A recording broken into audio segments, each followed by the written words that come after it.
রহিম, আসসালামু আলাইকুম। আজকে স্পেশালি প্রিয় সাংবাদিক ভাইরা সহ আমাদের দলীয় সিদ্ধান্ত আমরা নিয়েছি। বর্তমান বাংলাদেশের এই সার্বিক বন্যা পরিস্থিতি, এই ইন্ডিয়া যেভাবে তার একটা নোংরা পলিটিক্স করে আমাদের সার্বভৌমত্বের উপরে আঘাত এনেছে, আমরা প্রবাসীরা, আমরা ন্যাশনালিস্টরা আমরা সিদ্ধান্ত নিয়েছি, আমরা অফকোর্স আমরা প্রতিষ্ঠাবার্ষিকী আমরা পালন করব।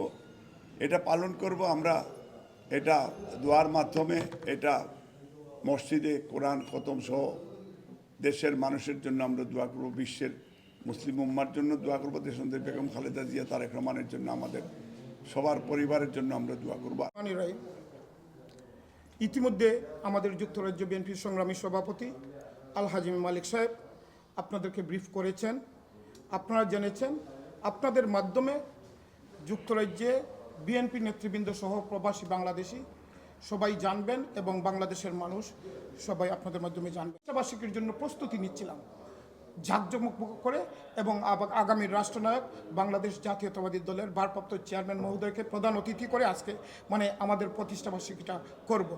কিন্তু এই সময়ে হঠাৎ করে এই ভারত একবারে না বলে না জানিয়ে তাদের বাঁধ খুলে দিয়েছে।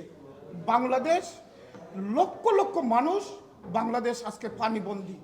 হঠাৎ করে ঘুম থেকে উঠে দেখে তারা বের হইতে পারে না। এর ইতিমধ্যে অনেক মানুষ মারা গিয়েছেন, আল্লাহ রাব্বুল আলামিন তাদেরকে বেশ নসিব করবেন।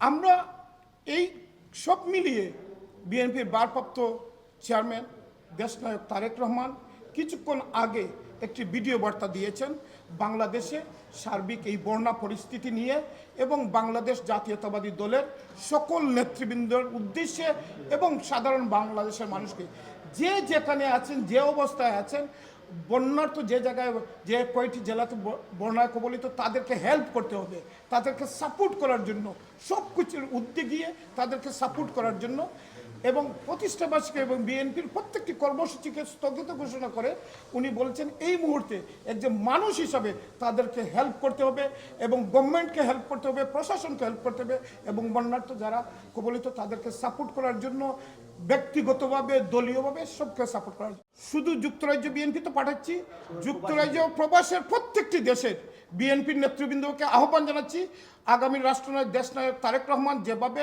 বাংলাদেশের এই বন্যার্থে যারা কবলিত তাদেরকে হেল্প করার জন্য যে আহ্বান জানাচ্ছে, আপনারাও সাড়া দেন, আপনারাও বাংলাদেশের মানুষের জন্য এই টাকা পাঠান, এবং বিএনপি সহ প্রবাসী বাংলাদেশিদেরকেও আমরা আহ্বান জানাচ্ছি এই মুহূর্তে বাংলাদেশের পাশে থাকা খুবই দরকার।